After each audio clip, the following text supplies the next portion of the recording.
This podcast contains spoilers, so listen at your own risk or call back after you've watched the movie.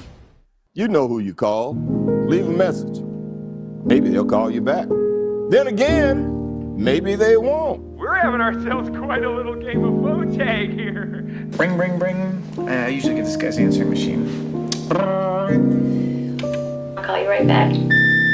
If you're there, please pick up the phone. I really want to talk to you. I check my fucking messages every day when I come home from work. My answering machine, zero. I got a blinking light. All I have to do is pick up this phone right here, inform the cinema, and your plan's kaput. No, I ain't got no phone. I had to pull, because people calling all the time, and who needs the aggravation, right? Interruptions. Hey, Matt. Just coming up on midnight here on a Saturday night.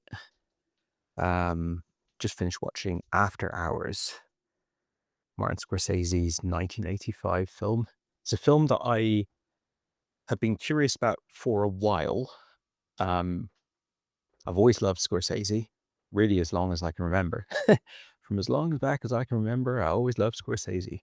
And it probably was Goodfellas, actually, that first got me massively into him, which I guess came 5 years after this film. So this would be post Raging Bull, pre Goodfellas. And it's one of the Scorsese films that's kind of got lost in the shuffle a bit. I don't think I even knew it existed until maybe 10 years ago or something.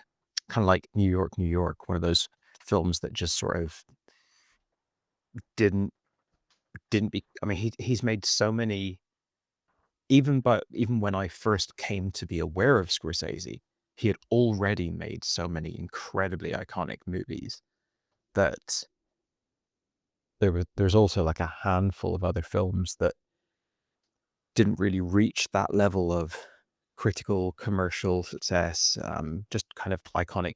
Same with Spielberg, you had like the Sugarland Express and stuff like that. These Spielberg films that just got a bit drowned in classics.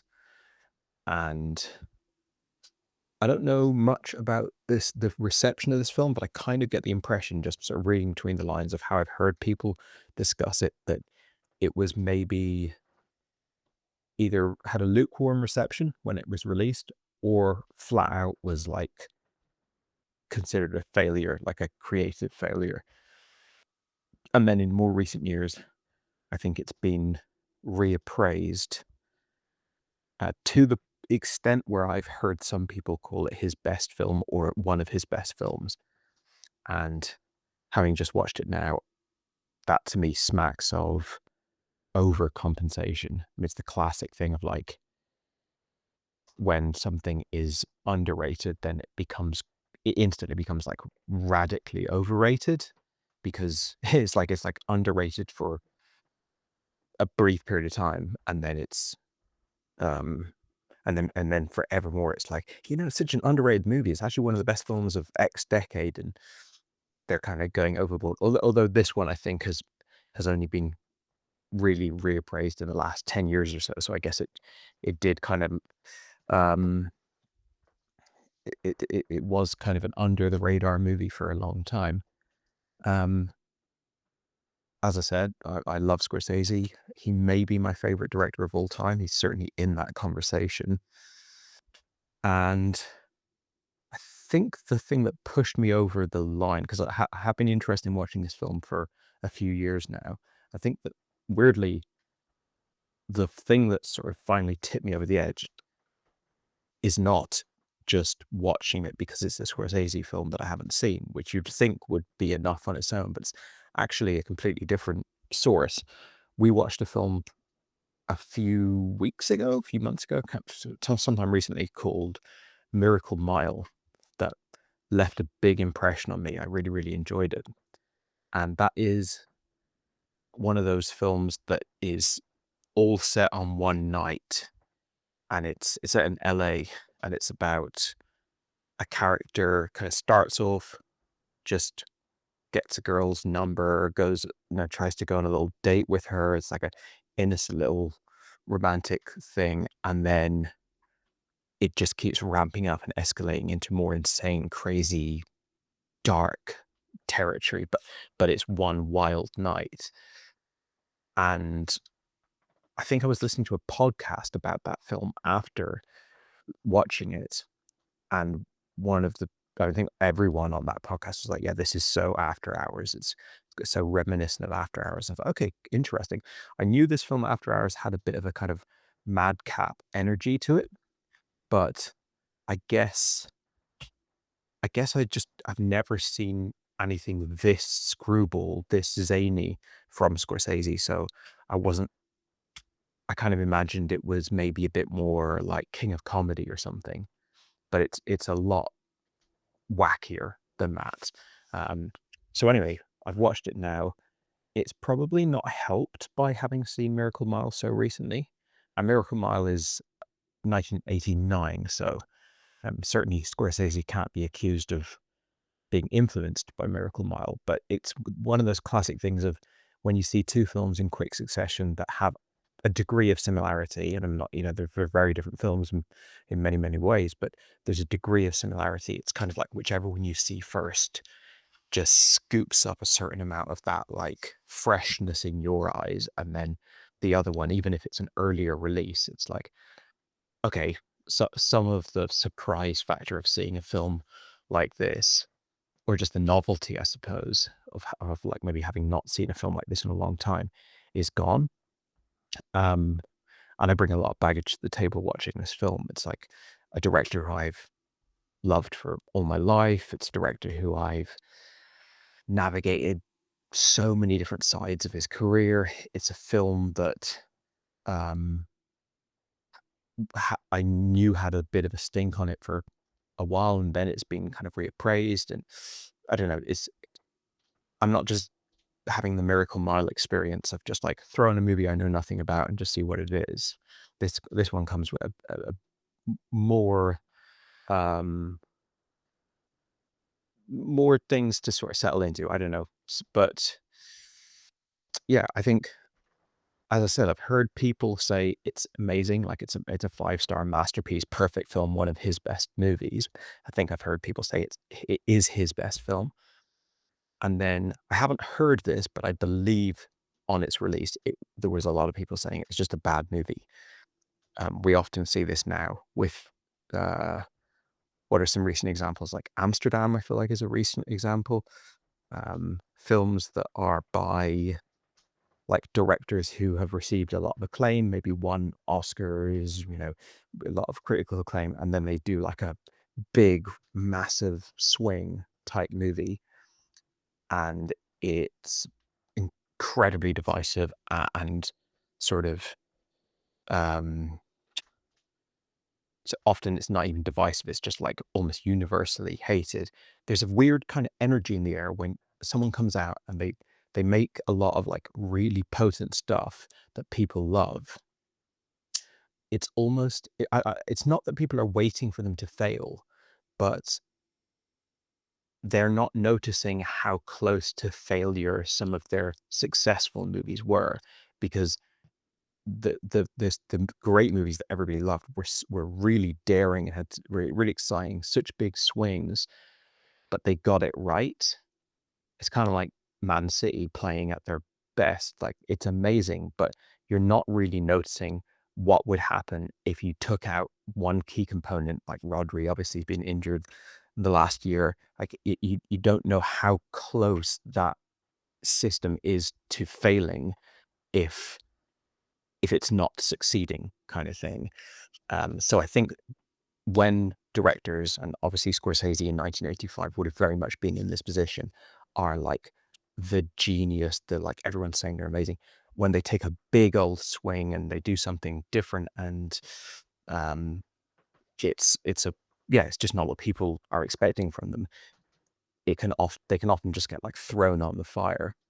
And I don't know how many movies are between this and Goodfellas, but Goodfellas feels like, he's going back sort of into his lane a little bit. Not that he had made something exactly like Goodfellas before, but this feels like very much outside of his wheelhouse. And even to this day, I mean, I can't think off the top of my head of a Scorsese film post After Hours that's like After Hours at all. Even something like Hugo, which is a big departure for Scorsese and a more adventurous kind of light on its feet type movie. In some ways, it's still nothing like After Hours. I looked up the screenwriter of After Hours afterwards, and I don't believe he's done anything else with Scorsese. I didn't dig too deep, but actually, you know what? Bringing Out the Dead might be the closest in energy, but again, very, very different movies. So yeah, came to this film very curious to see what it's like. I think the opening scene is set in like a copywriting office or something. They're working on a computer, and I was like, oh, old Scorsese movie, and it's immediately starting in an office with computers. It's kind of just, for some reason, just not what I'm expecting from him. And you do get that cool Scorsese energy very early, like right from that opening scene. There's some nice shots that just get you engaged.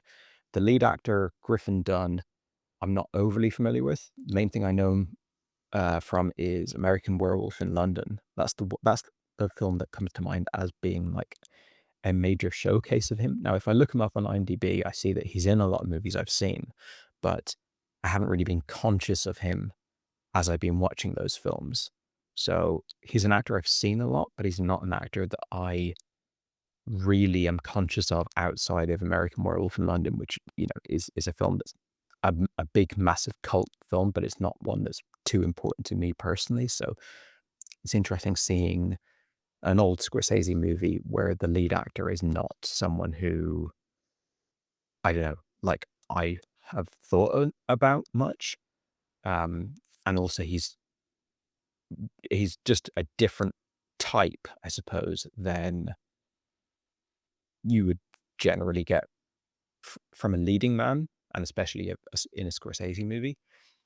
It early on, we've got this scene in the office, and then there's this incredible shot of him leaving the office with the guys closing the gate and him slipping through.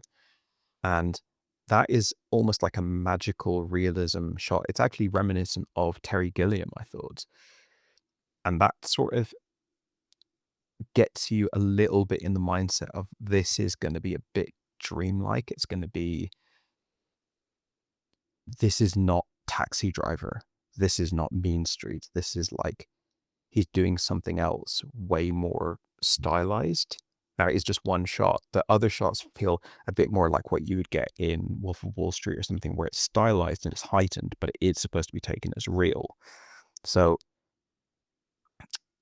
I think navigating that line between whether you're taking this as sort of like a realistic, it's not from the 70s, but let's say 70s filmmakers, realistic 70s New York drama, or whether you're looking at it, whether you're approaching it like that, or you're looking at it as a sort of Terry Gilliam, we're turning the New York into a fantasy dream. I think by the time you get like maybe halfway through the movie, it's pretty unambiguously landed as a surrealist dream world. But for the first at least third of the movie, I'm trying to sort of, not really struggling with it. I wouldn't say I was like uneasy or frustrated, but I'm curious just to sort of like see where are the parameters here? Like what is this world? How literally should we be taking things? Like, again, when I watch a Terry Gilliam film like Brazil, for example, I don't sort of hold the characters up to real world rigor in a way. Whereas when I'm watching Mean Streets, I do, or Raging Bull. So even though Scorsese's films, as I said, they're very stylized, but they're set in our world for the most part, and this one isn't. So yeah, it's an interesting, it was for me an interesting journey. I wonder how many people who love this, who like are speaking very passionately about this film, have seen it multiple times. I'd imagine watching this film multiple times would be quite a different experience, because if you go in knowing what it is, then yeah, you don't have to sort of grapple with it within Scorsese's oeuvre. You're not looking at like this is going to be sort of like a low key New York drama. I love films set at night. I love the night. I used to work the night shift. I love and this film is very much set at night. Like it's not set in nightlife. It's set almost post nightlife. Even though there are bars in it. Just listening because there's some talking outside. Speaking of nightlife, but yeah, I love this vibe. I love this like after hours vibe. I think Griffin goes to a diner or something. There's a lot of diners, which is always a massive point of appeal for me. I think he goes to a diner or something for coffee after work, and he sees Rosanna Arquette. Must be one of her earliest roles, and she's really beautiful in this. I've never found her that attractive, but she's definitely got that like classic old school movie star, like lights up the screen with charisma kind of vibe to her. And she's intriguing. He gets her number and he gives her a call, and he goes on this, and that's sort of like the catalyst to send him on this journey into this neighborhood. I'm actually not sure what the neighborhood was. Perhaps they mention it in the movie. I mean, I don't know New York that well. I've been there a few times, but I don't know if it's also. I also don't know if it's an actual real neighborhood that they're going to. But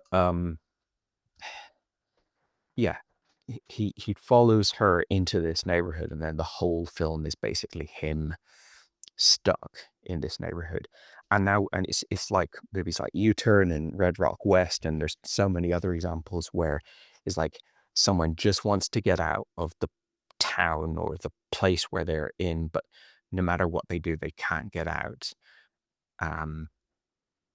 And even though this is a very unrealistic film, and it's like making no attempt to be realistic, they do have some like quite clever devices for, well, I mean, really one clever device for keeping him there, which is that he doesn't have any money. He he goes down to this girl's area with a $20 note and a small amount of change in his pocket. So this is 1985. So what's that? 40 years ago? 20, let's say $21, 40 years ago. What would that be like? I mean, I don't know really, but it feels like that's enough money. This is pre everyone having like bank cards that they can pay with, or certainly even if you had a card, you wouldn't really be able to pay for much stuff with it. You wouldn't be able to pay for the subway with it or something. So he's kind of got, with his like $21, he has all the money in the world for that night. It's not like he's headed out penniless, but the $20 just blows out the window of the cab, and that scene, that cab scene where it's like driving really fast, it's like very funny, and it's also using this sped up old school slapstick kind of Charlie Chaplin style filming. And so again, you're going, okay, this is different. This is something a bit weirder and wackier. So he loses the $20, and then that places him in this neighborhood with $1. And that they really use that lack of finances to kind of keep him there for the whole movie. And I think, New York is big enough that it's not really realistic that he walk home from there, although he does eventually reach the point where he's like, that's what I'm going to do. But yeah. So as I'm watching the film, and he goes over to Rosanna Arquette's apartment, or well, her husband's apartment, I guess. Linda Fiorentino's there. We get kind of drawn into a situation with her, and it gets weird pretty quickly. They go out for a coffee, and she tells a story about her husband and how every time they were having sex, when he came, he would say a quote from Wizard of Oz, "Surrender, Dorothy," or something. Can't remember. I'm not really up on my Wizard of Oz, but it's like, okay, it's a weird little interaction, but it's, she's incredibly charismatic in the movie, so she kind of like sells it.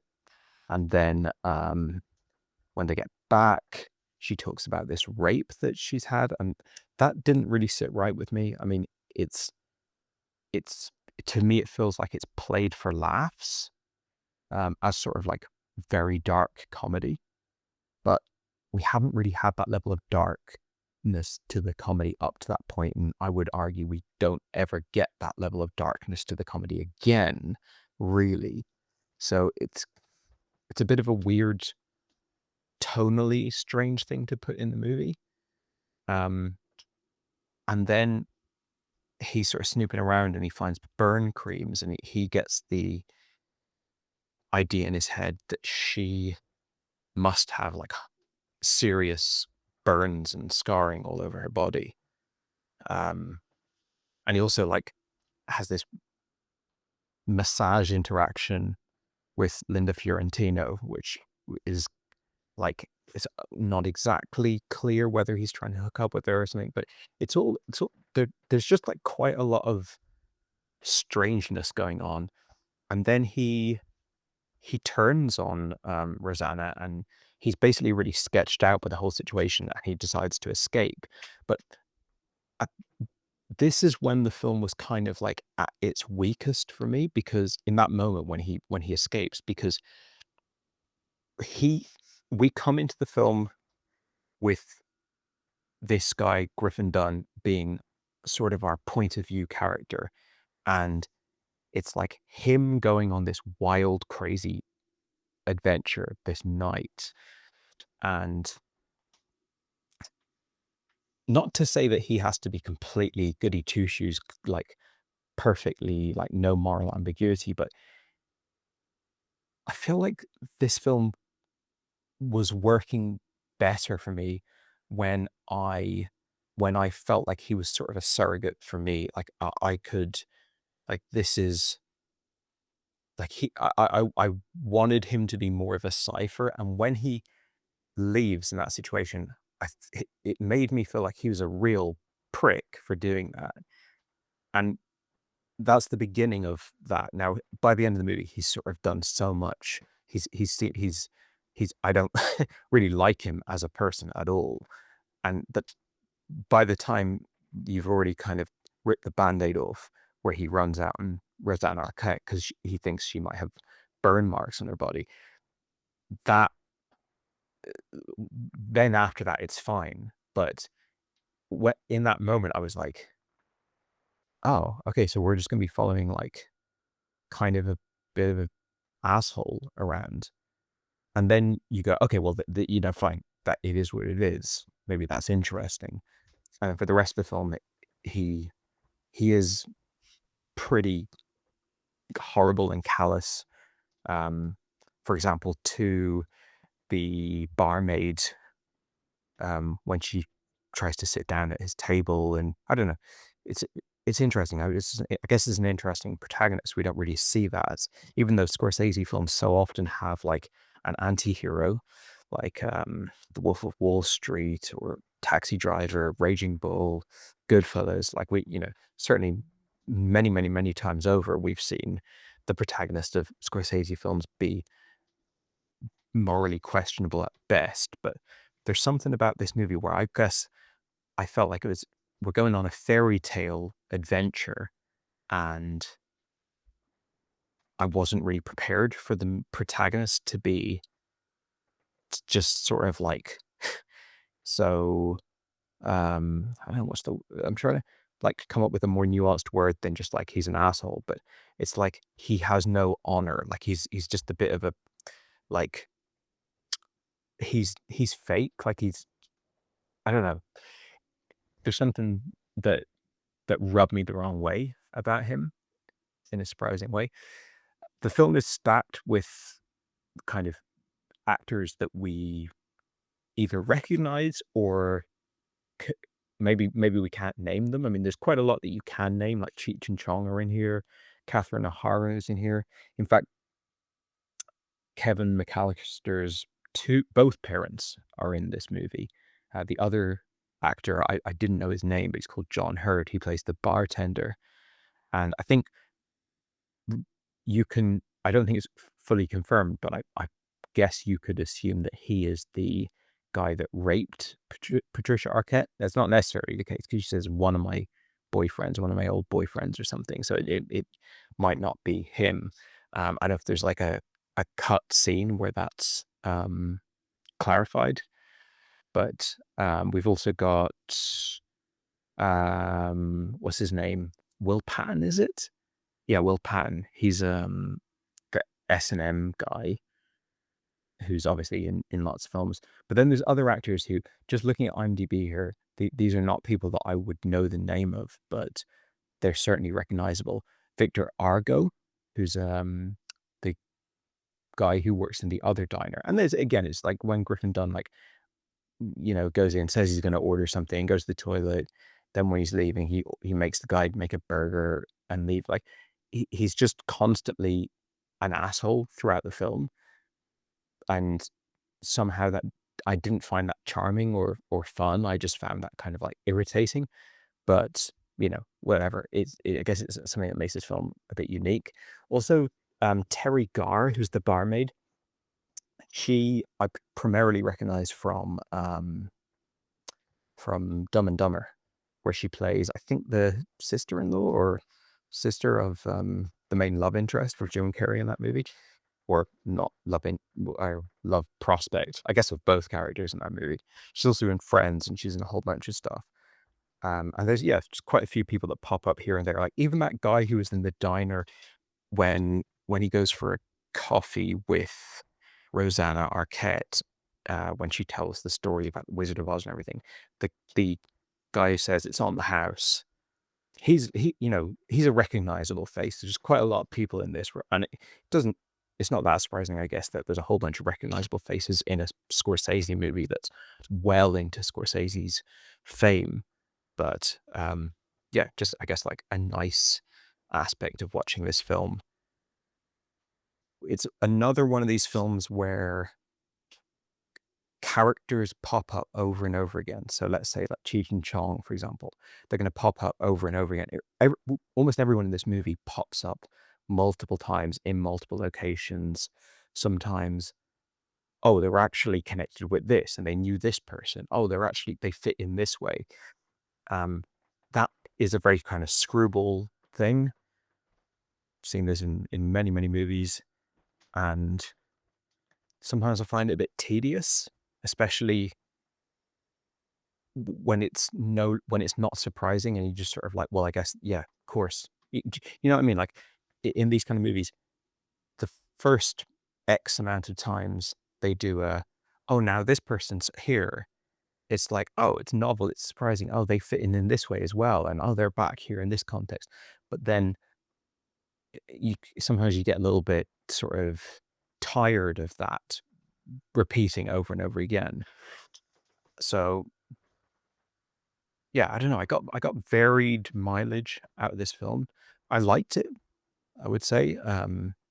It's shortish. It's not like, I think it's like about an hour 45 or something. So it's not super short, but it doesn't really outstay its welcome. It's got a lot of stuff I like in that it's a night film. I didn't particularly enjoy the protagonist. I don't think he's a bad actor.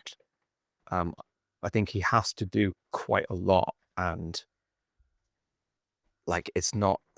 I think it's some of the big monologues where he's like like when he's explaining the whole how his night has gone to that guy that picks him up to try and sleep with him.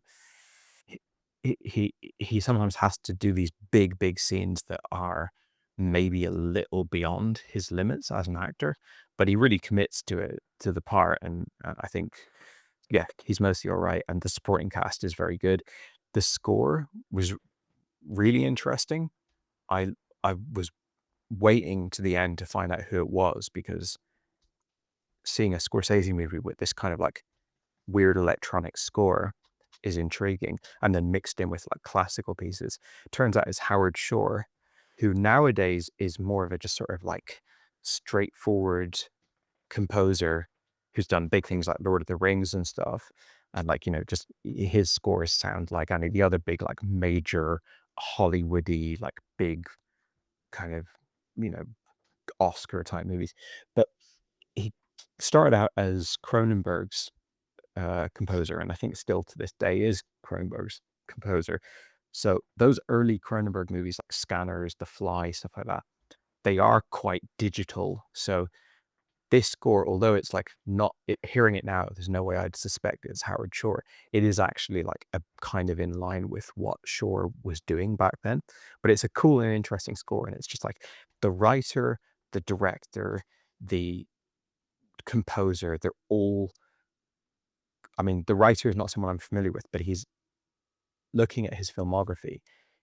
He's not someone that you'd imagine crossing paths with Scorsese. This script and this material and this style of movie is not something you'd expect from Scorsese.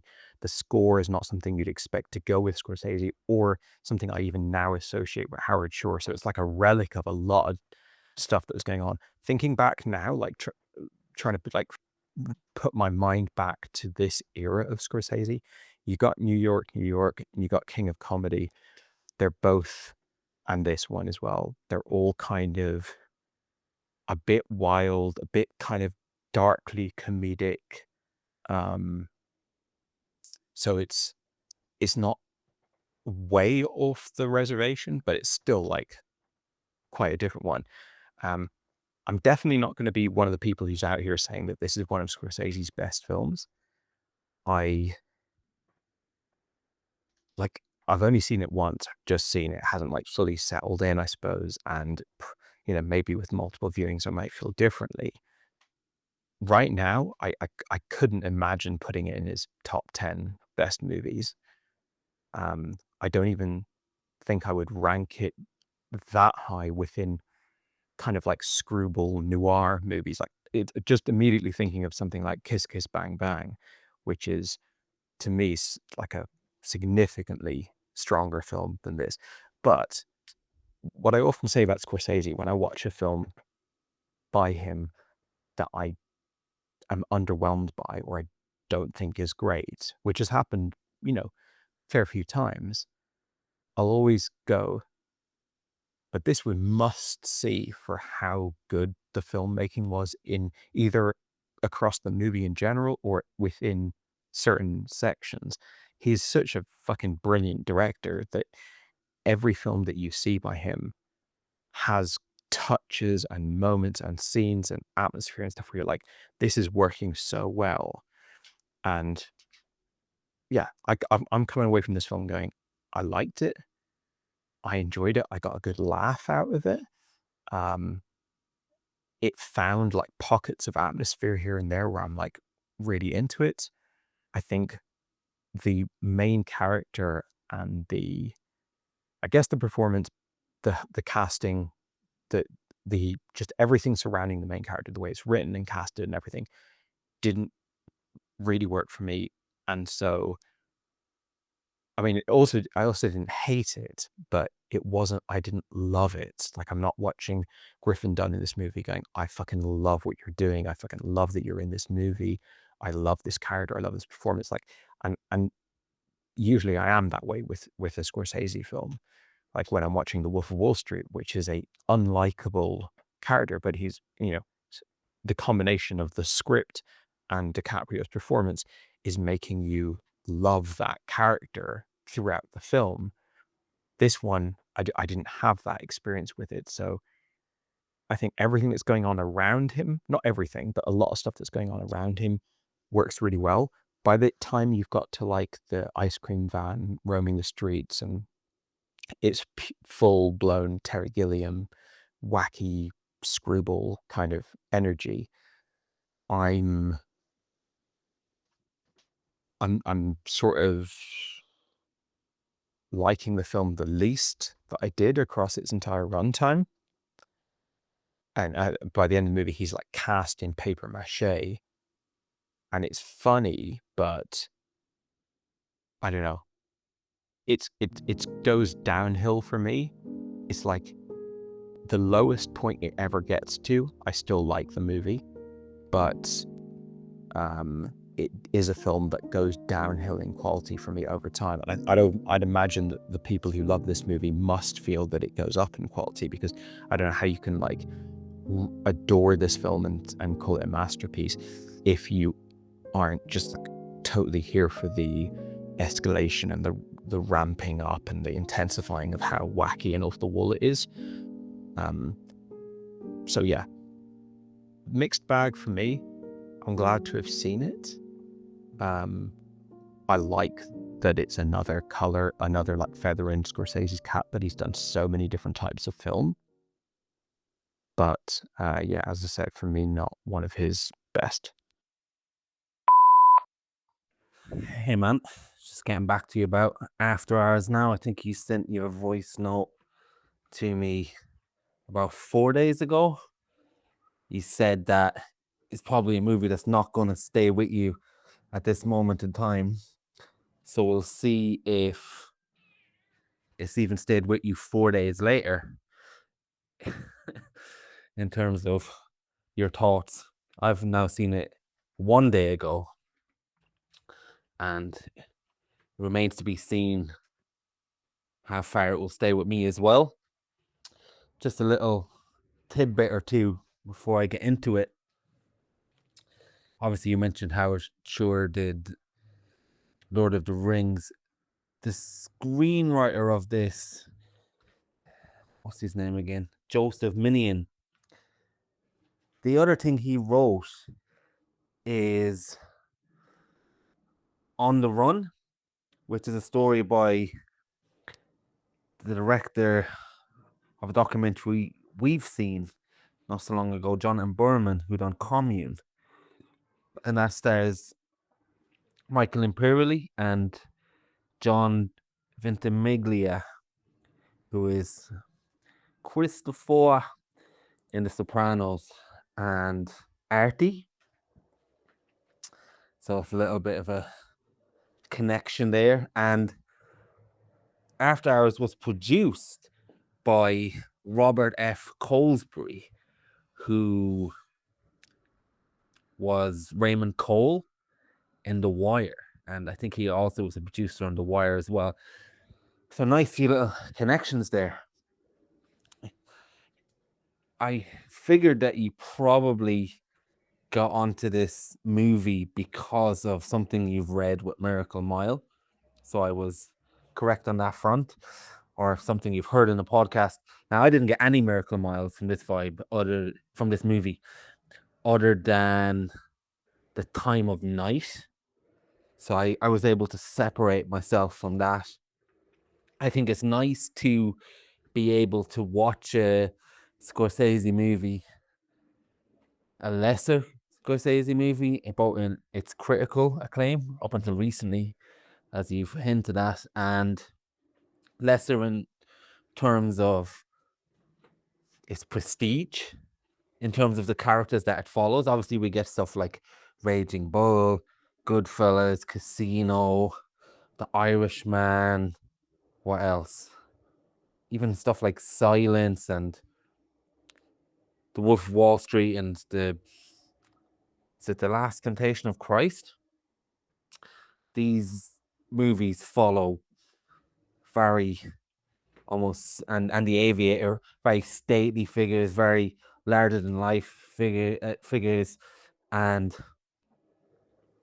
that comes with a certain type of movie. And even though Scorsese's movies are very different, a lot of Scorsese movies, even though you wouldn't think it, are autobiographies to an extent. He does so many autobiographies. Even there's an autobiography about Jesus Christ, I suppose. So it's nice that we get movies like Taxi Driver to an extent, and Bringing Out the Dead, and After Hours, where it's a little bit different in terms of the stakes of the character that it follows, regardless of what happens. They're very much every guys, whereas status-wise, a lot of the other people he follows are massive. And you mentioned that this movie is, if you can compare it in a little way to anything, it's probably Bringing Out the Dead. Yeah, and to be honest with you, with the absurdity and the magnitude of a situation on a much smaller scale, I think it's a little bit like Wolf of Wall Street as well. Whereas the big difference is you have somebody like Leonardo DiCaprio who's got the movie star chops to bring that character to life. I think probably deliberately in the casting, you've got a very much everyman in Griffin Dunn, and it's also an everyman performance as well, to an extent, with the level he's able to get us to. He reminded me of an even more straight man Gene Wilder at times in this, actually. And I feel like some of the times he comes across as obnoxious and rude, I think it's him failing at his line reading and the type of direction he's meant to bring his emotion into. This is the man unraveling at times. And I think he just comes across more as a jerk because he can't accelerate his range of emotion as quickly and as seamlessly as some of the best actors. And even though I enjoy these performances enough, I think there's a misconception of how much of a jerk he's meant to be. So yeah, early on with this movie, I'm finding it very hard to settle into it as well. I'm not thinking Terry Gilliam at all, and I'm not really sure what I'm thinking. And then I settled on something and a place where I was content with the film, but I wasn't fully enjoying it. I was a little bit restless for the first, maybe, I don't know time wise, but I find it very hard to place myself in this movie, where it was going and what was the tone we were looking for here, which is often something that changes my enjoyment. If you don't know how to interpret each scene and each emotion and each interaction, then you often struggle to know what you're meant to get from it. That's what happens to me in movies. And that's why when I keep coming back to time and time again, when I have a tonal problem with a movie, it just affects. It's not so much that it's flipping from tone to tone. It's just that I don't know how I'm meant to interpret this scene. It's the problem I have with tone. And early on, I felt that, okay, this movie is going to take place in this apartment with the Arquette character and with the Linda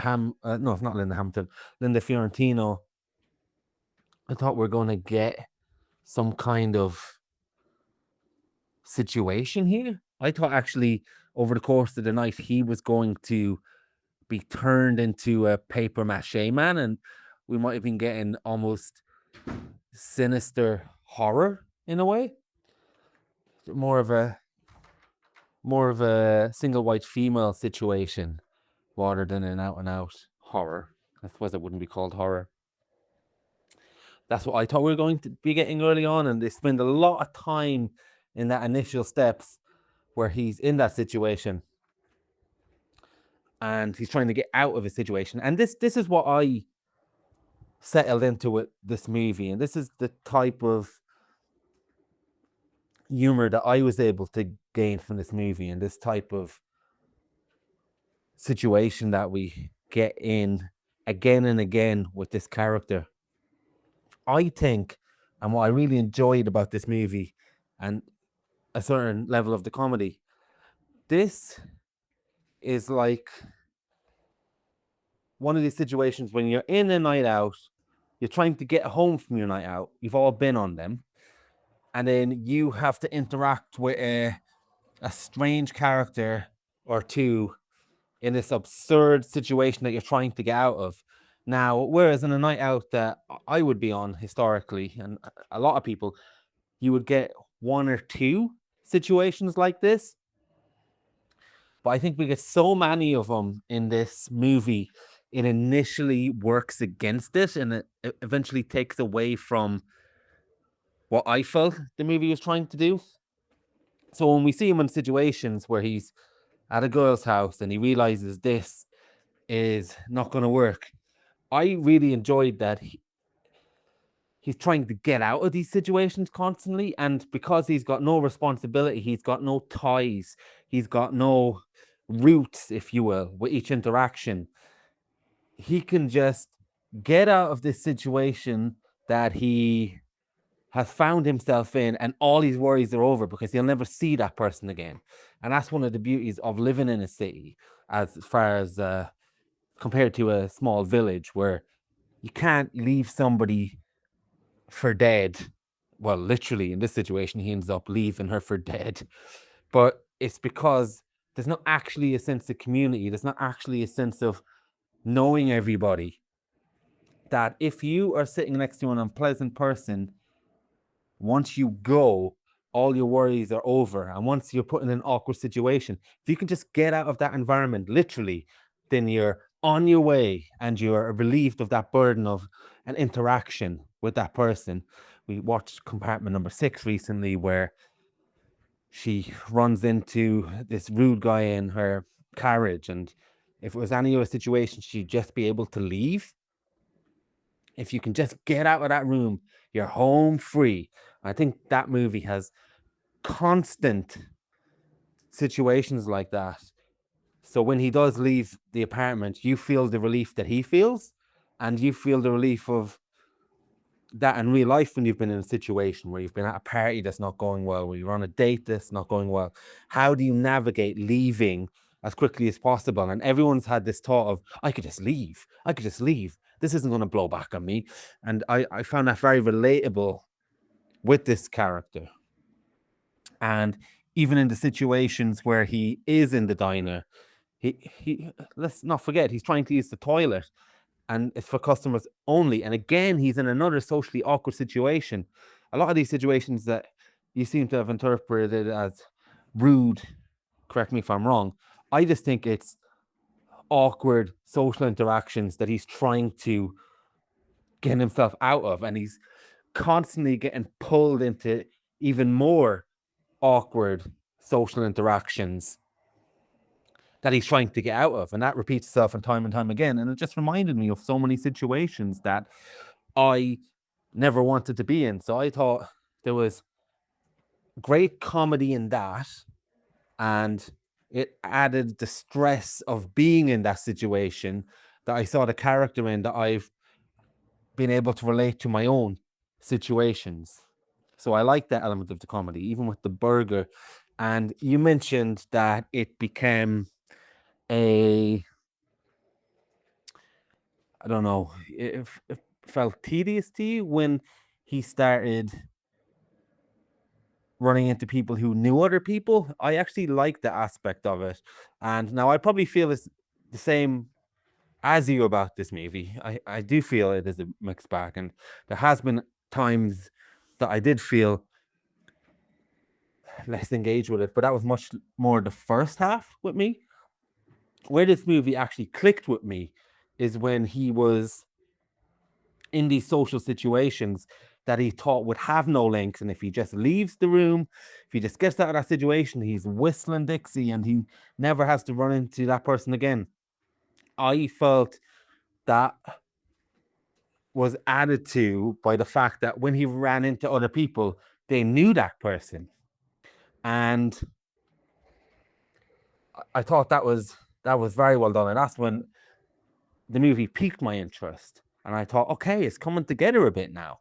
So I much prefer the second half, and I feel it makes sense that everyone knows each other in this place, because there's one thing that I don't think you mentioned is the geography of the situation. Is this is just set around 2 or 3 different blocks, and a lot of the people are the local sculptor, the local barman, the local waitress who works in 2 places. In fact, she works down in the paper place down below, I think she said. So she would run into the person who needs art materials, played by Linda Fiorentino. So I feel like it makes sense geographically that these people would know each other in this area. And then now there's consequences for his interactions with each individual person because of how they know each other, and because now there is links and there is a community forming in his mind, even if it is a community that he's only inserted himself into and that he's trying to get out of. And I feel like this movie, to me, speaks of navigating a city and how a city will break you, even. And I think living in a city, you do start to make these links over time, and you do start to reluctantly start to get to know people, even in a massive place. And I think that starts to take a weight on you. And I feel like the weight of so many people and so many interactions in a city, even if you do have a conversation with them or not, is on some level of what this movie is about as well, because we literally see him being weighed down by all these different news stories about these horrible incidents, and he gets paper mache'd into his head. He gets paper mache'd into a cave, essentially, of when he becomes a statue, and it's all about news stories about these horrible things and whatnot. And I feel like, to an extent, this movie perfectly captures the stress and strain of living in a big city.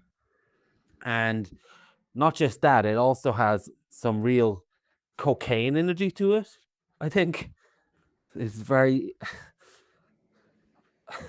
has an undercurrent of cocaine energy to it as well.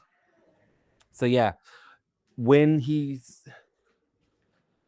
starting to run into different people who know different people, I thought that movie gains some energy, and I think he's trying to run away from social interaction as much as anything else, which you can't really do in the city because it gets very heightened. And some of the comedy I enjoyed in this movie as well. Separate to that, there's some great one-liners where he's trying to escape around the fire escape, and then he witnesses a murder, and he says, "Well, I'll be fucking blamed for that as well." That was a very good laugh out loud line. And I think the mob looking for him and putting up posters of this guy while he's trying to escape he's trying to escape the area, is almost like somebody being noticed that doesn't want to be noticed, to an extent. This is almost like fear of being identified in a place where one of his strengths is that it doesn't, you can almost go around and seamlessly be unknown. So I like that as well. I think this movie very much works on a subconscious manic energy level of the psychology of living in a big environment, certainly. But yeah, that's where I managed to get the most out of this movie. It's a very slight movie in many ways, and it's a very, like you said, screwball-y It's a movie that's not going to stay with me, and it's a movie that was passable entertainment while I was watching it, and now that I'm away from it, I'm thinking about it less and less as opposed to more and more. But I did tap into some of that specific energy that I described, that I think, depending on how much you can relate to that, will be what you'll ultimately get out of it. Now, I haven't read anything about what the movie is critically acclaimed for in its reevaluation and what people are loving about this movie. I don't know, but I think it might lie in the scene where he breaks out of that paper mache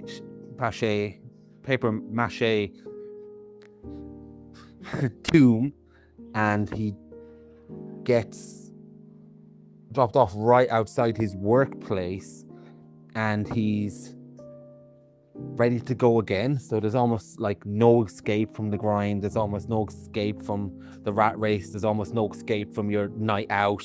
You end up right back in the same place where you were about to do the exact mind-numbing job yet again.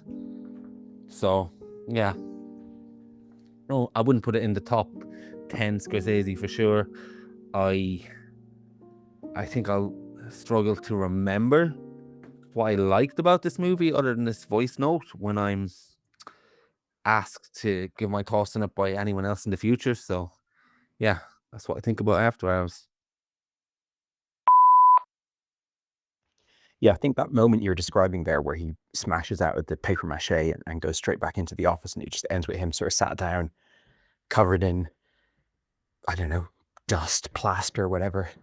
And then this quite interesting and surprising, basically just camera work sequence of the camera just shooting around the office, and then it with the credits overlaying it. That does tie it together nicely in the sense of it makes it like almost like an allegory for when you pull an all-nighter, you finish your day's work, you go out, you have a big adventure, you might get, 2 hours sleep at a house party somewhere, but then you go back in to it, and it's just like everyone else around you has had, their evening meal and their nice long sleep and their shower and their like, normal routine evening, and you've just like done something completely different, but now you're all on this same playing field. That does tie it together nicely. I think I would imagine people like this movie just through and through, that not for one specific moment or element, but I think, well, I enjoyed the film a fair bit. It sounds like you did as well. Maybe not as much as me, but we both liked it. And I think the reasons why we liked it, you can just imagine people being more passionate about that. Just like a lot of cult movies like 500 Days of Summer or Little Miss Sunshine, there's a lot of movies that are, to us, good solid movies, and to some people like the best movie ever made. Same with Secret Life of Walter Mitty. There's people to whom that's their favorite film. So I think if you see a movie and you're like, this is good, I enjoyed this, then there's probably some people out there for whom those elements like just hit a lot harder. And I guess it is somewhat of a unique film. And then I think it also has that factor of underrated, which people love. When a movie is, again, it's probably because it's not really flattered by comparison to Scorsese's other films. Once you've brought out Taxi Driver and Raging Bull and stuff like that, then you come out with this movie, people are going to be somewhat dismissive of it, I think. If this has come out from some other director who never made anything else, then maybe it's not that it would be overrated or underrated, it would just be like, normally rated, whereas I'd say this film got kind of dismissed. I'm not totally sure, but that's kind of the impression I get from hearing people talk about it. Yeah, to answer your opening question of how much has it faded from my head in the 4 days since I watched it, quite a lot. I agree with you that it's, at least to me on this first viewing, very much lesser Scorsese. It could be the type of film that like is ideally your family has it on VHS when you're growing up and you kind of watch it over and over again, like Planes, Trains and Automobiles or something. That screwball thing where every time you come back to it, you're like, oh, now it's this bit. Oh, no, it's like almost like a series of sketches, like in National Lampoon or something. Obviously, it's got a darker energy than that. And it's got like some amount of theming with Scorsese's work in the fact that it's like a New York movie. You made a good point about how it's maybe a movie about like the fear of being identified in an environment where you generally exist as someone completely anonymous blending into the crowd, which is, you know, it's good that you've highlighted some depth to it, because it seemed to me to be quite a shallow movie, albeit a fun one. But yeah, it's definitely faded to a large extent. You talked about there Griffin Dunne being sort of an everyman. So it's a curious thing, because he made a worse impression on me than he did on you, just as a, like, I think you picked the perfect word, jerk. That's exactly how I'd put it. He's not a terrible person, but the things he's done, like, for example, you mentioned the burger scene. He's already used the restaurant. He's not trying to get in there. All he has to do is go like, look, sorry, man, I just really needed to go, and leave. But instead he makes that guy like waste a bunch of time and money by preparing a meal for him when he's like no intention of ever coming back. And I feel like he does a lot of stuff in this film, to me, which is not quite everyman stuff. Now, I'm not saying that he's the devil incarnate, but you know, a couple of times in the movie where someone in a very vulnerable position kind of like extends their hands to him for help, and you know, he's interested in getting what he wants from them, but not anything reciprocal. And other protagonists, De Niro, DiCaprio, can sell these characters more. I mean, we've certainly seen protagonists to Scorsese films that are way worse people, like even the most recent one, DiCaprio in Killers of the Flower Moon, you know, does deplorable stuff, but because of the actor, he manages to sort of evoke more sympathy almost than Griffin Dunne does for me. And they're not like movies you naturally compare, but just on this subject of like, it's a curious thing when you talk about the everyman, because everyman can mean two things. It can mean everyman in the real world, you know, just like what is the average person? How do they behave? How polite are they? What are their morals and so forth? Or you can talk about the iconic figure of the everyman within fiction or within cinema, Tom Hanks archetype. And with certainly in terms of like cinema everyman, I don't think that Griffin Dunne really delivers that. I don't know if that was what Scorsese wanted for him, but yeah, he was sort of, and I didn't hate him, I didn't think he was awful, but I thought he was the weak link in the movie for me. And he's not like, when I say link, it's not like he's like some, you know, supporting character that pops up in 2 or 3 scenes. He's in every single second of the movie. So it's interesting. This is the first one that didn't have De Niro in, I believe, since Mean Streets. So I wonder, was it a deliberate move away from De Niro, or was De Niro not available? Funnily enough, this movie really reminded me of Terry Gilliam in not in every second of it, but in various quite significant ways. And it came out the same year as Brazil, which is kind of the beginning of post fantasy Terry Gilliam, or like pure kind of Monty Python-esque sort of old school fairy tale fantasy. Of course, Brazil and Fisher King and 12 Monkeys and all that is still fantasy, still fairy tale, but it was a maturer Terry Gilliam. Came out the same year as this and has De Niro in it, albeit in a small supporting role. Yeah, I wonder, was it when he got his hands on the script, did he have De Niro in mind for this character? Would have been interesting to see how he handled that. I think it probably would have been more successful. Not that this is necessarily a part that you would imagine De Niro in, because he's not exactly an everyman, but yeah, interesting sort of thinking about casting within this film, and everyone else I really enjoyed in it. And also, I wanted to clarify one thing. You said in your voice note there that I had found it tedious when he starts bumping into the same people over and over again. I didn't mean that. It's definitely not when he starts bumping into the same people over and over again. It's that movies that are about bumping into the same people over and over again, to put it in that terminology, it's not for me that it's tedious when it starts happening. It's that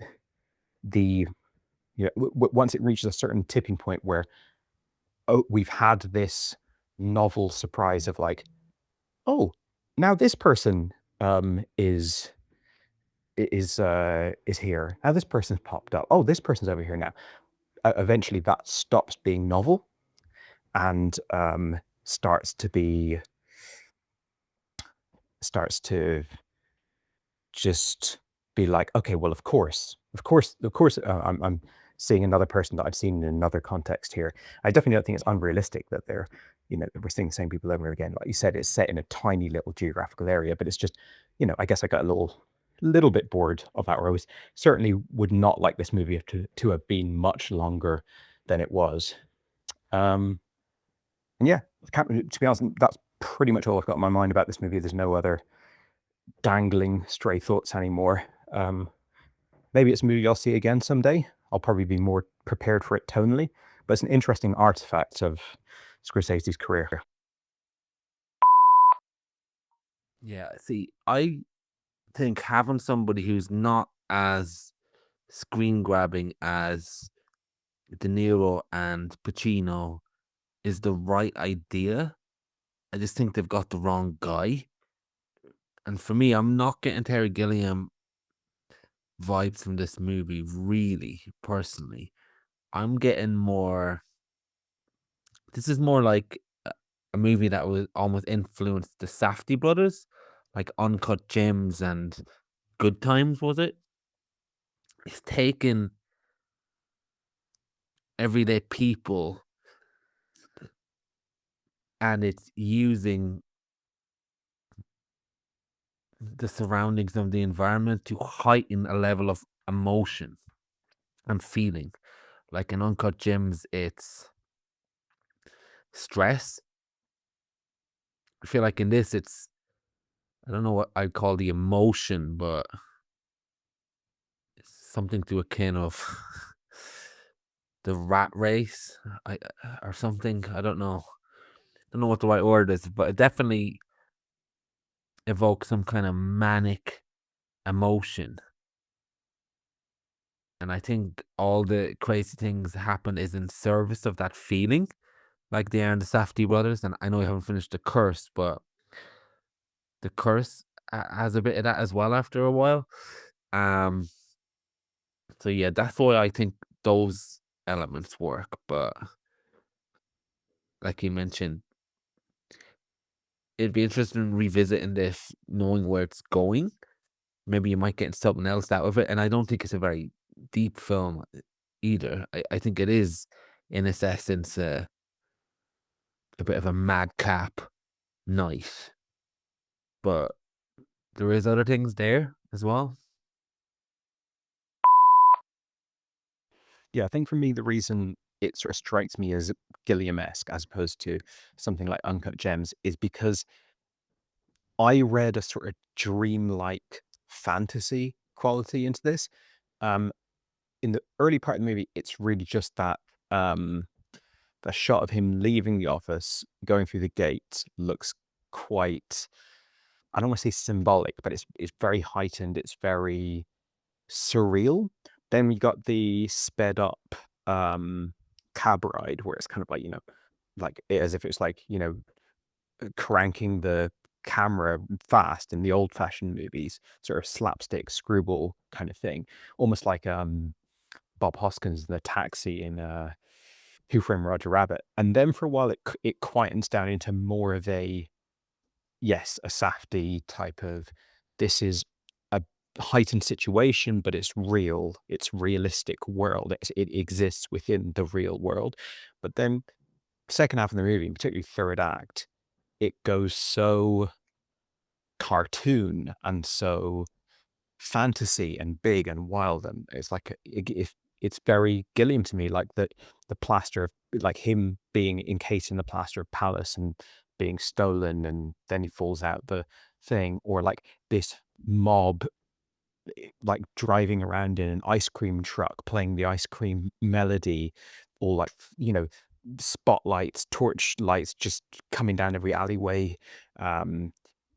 Obviously that scene you referenced of him seeing a murder go down in another apartment just like randomly, and it when it's fully settled into, or when I as a viewer have fully settled into, oh, I shouldn't really be reading this as real, because when I watch like King of Comedy, for example, I'm reading that as real.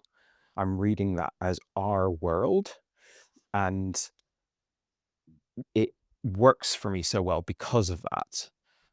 Even though it's a very crazy situation, I'm taking it as our world. Whereas when I watch a Terry Gilliam movie, I'm not exactly viewing it through that lens. It's a whole big fantasy land that I'm interacting with, whether it literally is, like in the case of Brazil, or whether it kind of like slightly is or whatever. Like Fisher King, I suppose, would be the one that's maybe the most grounded, maybe 12 Monkeys, arguably, but it's always a bit cartoony. And that's where I eventually settled with this film. And that the reason I kind of mention that is because I think the people, I don't know this for sure, but I wonder if the people who love this film have watched it multiple times, because I think